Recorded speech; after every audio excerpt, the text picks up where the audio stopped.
और नवाब साहब ये सुबह सुबह क्या सस्पेंस डाल रहे हैं? वो बताएं बात क्या है?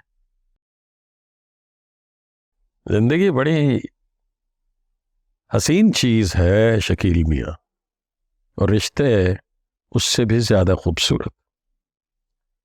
इन्हें बचा के रखना पड़ता है।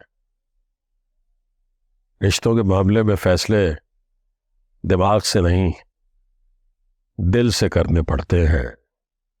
एक दूसरे का लिहाज करना पड़ता है।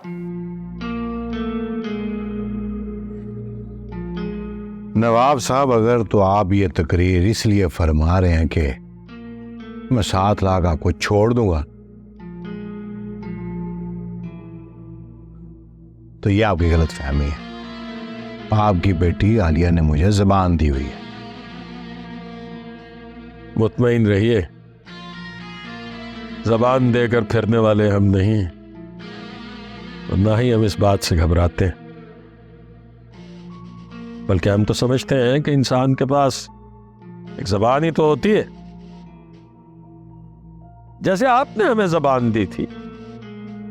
क्या आप हमारी बेटी गजाला को बहुत खुश रखेंगे? नवाब साहब, आप मेरी बेइज्जती कर रहे हैं।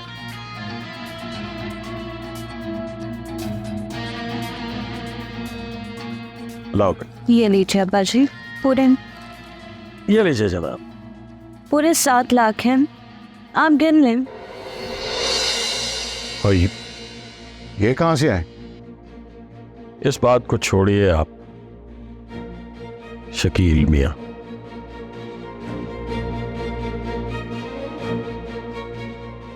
ये जो नवाब मंजिल है ना, ये सिर्फ इमारत नहीं है, यह हमारे अजदाद की निशानी है। और हमारी अगली नस्ल का मुस्तकबिल। आइंदा इस पर नजर मत रखिएगा।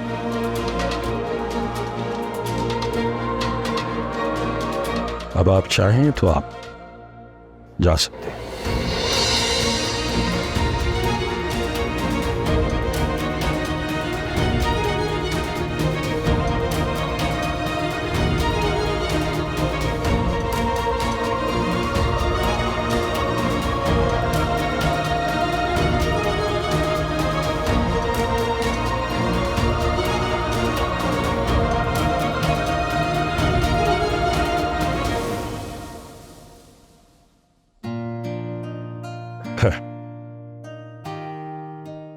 चलो,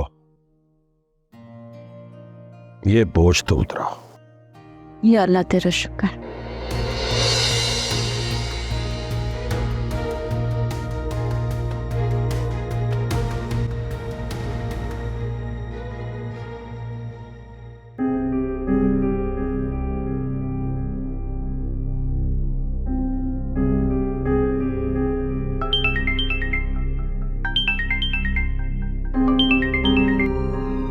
हेलो। हाँ, उसका गाहक है तो मैं क्या करूं? और नहीं चाहिए मुझे कोई गाहक, भेज दी बेली ने।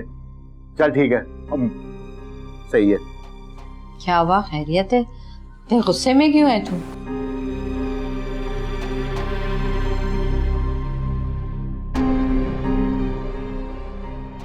इतने सारे नोट कहाँ से आए? अम्मा, नवाब ने हमारे साथ गेम कर दी है। गेम कर दी? लेकिन नवाब के पास इतने सारे नोट कहाँ से आए? मैंने पता किया है, उसने अपनी दुकान का बयाना लेके हमारे पैसे वापस कर दिए। सारा प्लान ने काम कर दिया। तेरे क्यों दांत निकल रहे हैं?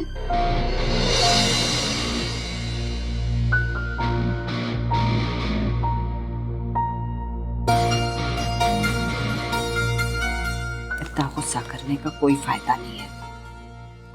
नवाब मंजिल की तो उम्मीद ही टूट गई। अम्मा, मैं उसे नवाब को रब। ऐसा बोल, तुझे नहीं पता तेरी बीवी उनकी साथी है।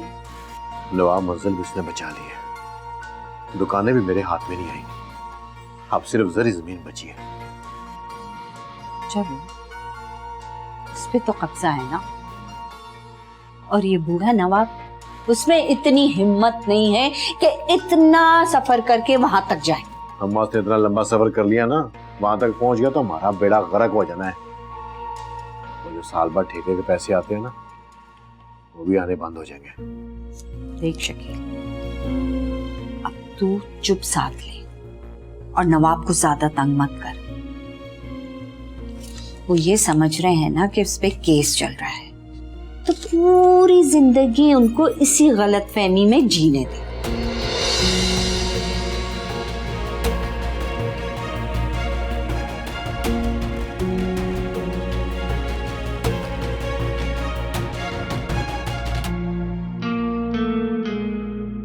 पैसे तो दे लेके बैठ गई है।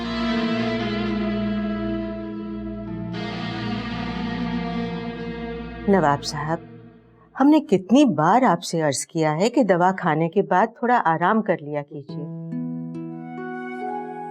हम बिल्कुल ठीक है, उसकी जरूरत नहीं है। आप ये बताइए कि आलिया ऑफिस चली गई? हाँ, उन्हें तो काफी देर हो चुकी है। क्यों, खैरियत है? कोई बात करनी थी आलिया से? जी हाँ, वो असल में दुकान की रकम काफ़ी ज़्यादा है, तो हम सोच रहे थे कि अगर वो अपने अकाउंट में जमा करवाना चाहती हैं तो करवा लें, लेकिन चलिए शाम को बात कर लेंगे।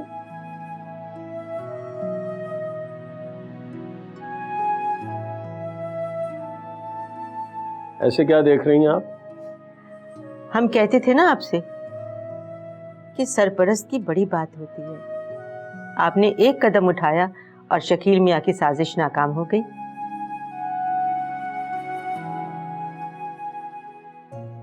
शकील मियाँ को दरअसल गलत फहमी हो गई थी, बिल्कुल ऐसे जैसे किसी आम इंसान को होती है, जो किसी की शराफत को उसकी कमजोरी या बेवकूफ़ी समझने लगते हैं और ये भूल जाते हैं कि अगर किसी को धोखा दिया जा रहा है और उसमें जरा सा भी शऊर है तो उसे पता चल ही जाएगा कि ये धोखा है। आप बड़े जीरक निगाह इंसान हैं नवाब साहब। शकील मियाँ आपके आगे क्या बेचते हैं। अच्छा, हम जरा ऑफिस जा रहे हैं, आप आराम कर लीजिएगा। जी जरूर जरूर, हम जल्दी आ जाएंगे। आप जाइए, खैरियत से जाइए।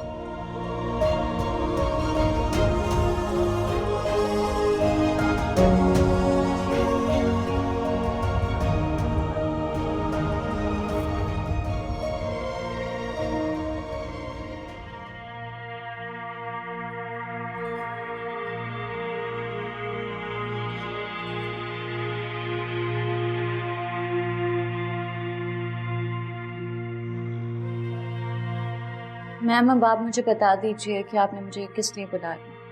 खामोश होके खड़े रहो, मुझे कुछ सोचने दो। क्या सोचना चाह रही हैं आप? मुझे बता दें, शायद मैं कोई मदद कर दूं आपकी। सुनो, ज्यादा स्मार्ट बनने की कोशिश मत करो। अच्छी तरह जानती हूँ तुम जैसी मिडिल क्लास लड़कियों को मासूम शक्लें बनाकर लोगों को बेवकूफ बना सकती हो, मुझे नहीं। आप मेरी जात पर क्यों आ रही हैं? अगर ऑफिस में मेरे काम में कोई कमी हो तो आप मुझे बोलें, और मैं किसी को बेवकूफ नहीं बनाना चाहती। अगर कोई खुद अजीब हरकतों पे उतर आए तो वो उसका नसीब है। शराब ओके, अपनी टोन नीचे रखो, ऑफिस है ये।